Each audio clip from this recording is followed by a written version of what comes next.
And finally, new rules since yesterday was Israel's birthday. Having become a nation on May 14th, 78 years ago, everyone must either wish her a happy birthday or admit they're anti-Semitic. Now, it's everyone's right in a free country to be anti-Semitic, but enough with hiding behind Israel or Zionism or Netanyahu.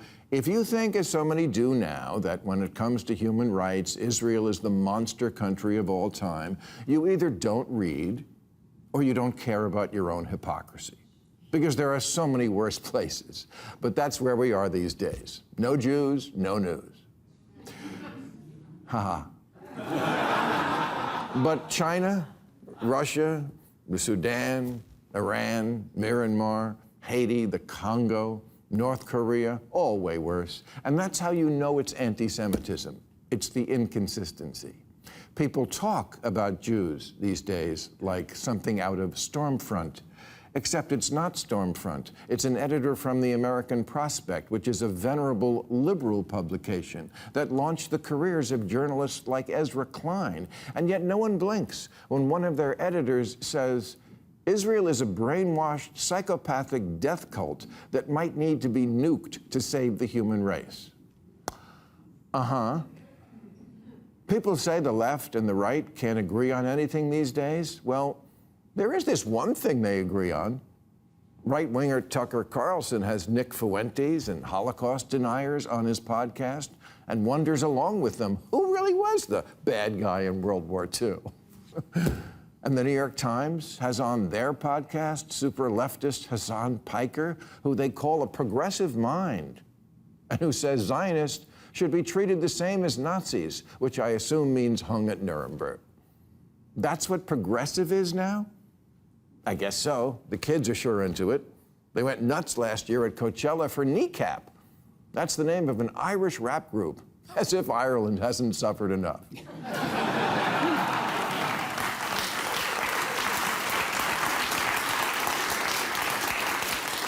Their stage set is a sign that says, fuck Israel. And then they send a beach ball around the crowd. Again, ha-ha. Because again, Israel is the only country in the world doing anything bad. I see why the meathead manosphere and the Code Pink people are on the same page, because they both went to high school in America and they don't know anything. So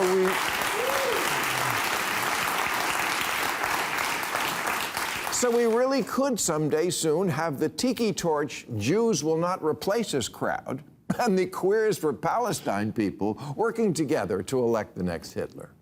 There's a North Carolina teenager who's been charged with plotting to drive through a synagogue to fulfill her life goal of killing as many Jews as possible, because a kid's got to have a dream. I'm just asking, why in the world would this be the dream of some kid in North Carolina? Why is it the dream of Dan Bilzerian, who's running as a Republican to win a House seat in Florida? Who's Dan Bilzerian? Well, he's a professional douchebag who's attracted 30 million followers by doing this all day and posting it. Yes, he'll fit in fine with the current Congress.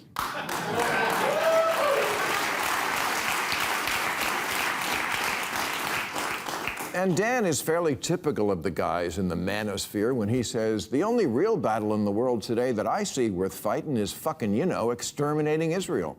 I mean, I would sign up tomorrow to go fucking put boots on the ground and go fucking kill Israelis. Why? Why is this asshole's life about two things? Getting more Viagra and exterminating the Jews. Israel was founded on the idea that anti-Semitism made a Jewish state necessary because Jews would never be safe without one. Can you honestly listen to this rhetoric and not see why that turned out to be true? If you don't have the right-wingers on your side, and you don't have the progressives, what do you have? What's more progressive than college, where professors now say things that would make Kanye wince?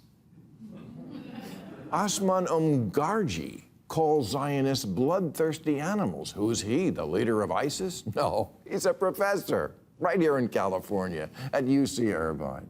And Candace Owens agrees with his assessment of Jews as animals because she says wherever they go, they bring their filth with them.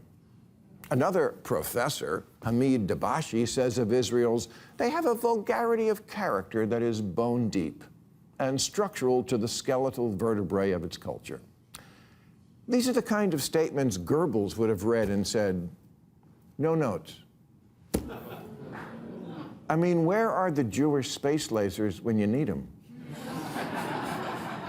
Now, there are absolutely horrible things said about Muslims, too. That should also be, of course, roundly condemned, like Republican Congressman Randy Fine saying, if they force us to choose, the choice between dogs and Muslims is not a difficult one.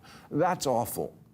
But it's not the same as they need to be nuked, and let's exterminate them. This is why Jewish people here and in Europe now say they sometimes hide their identity, afraid that the Star of David will get them attacked, as has happened in almost too many places to mention lately.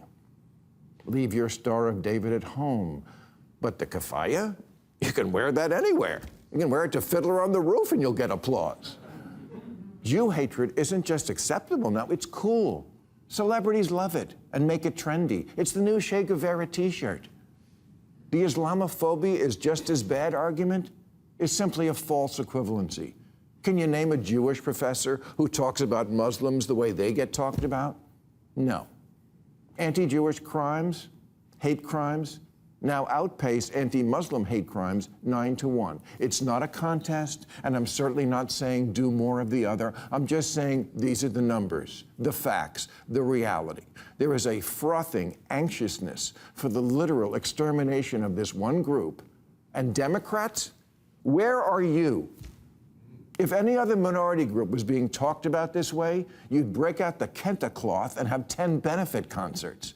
But because you see that so many of your brainwashed by TikTok constituents now have an unfavorable view of Israel, you indulge them when you should be correcting them. You don't tell your woke idiots Israel isn't a colonizer or an apartheid state or committing genocide, and that if you brats had to spend a week anywhere in the Middle East other than Israel, you would understand what liberalism is not.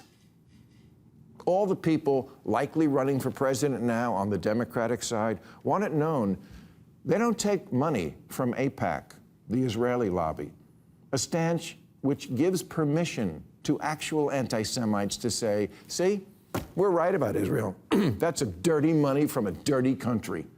Oh, please, you take money from crypto and factory farmers and big tech, from Diddy and Weinstein and Epstein, but AIPAC is too far? Let me just say this to all who ask me, why are you harder on the Democrats than you used to be? Until you fix this whole issue, stop asking me.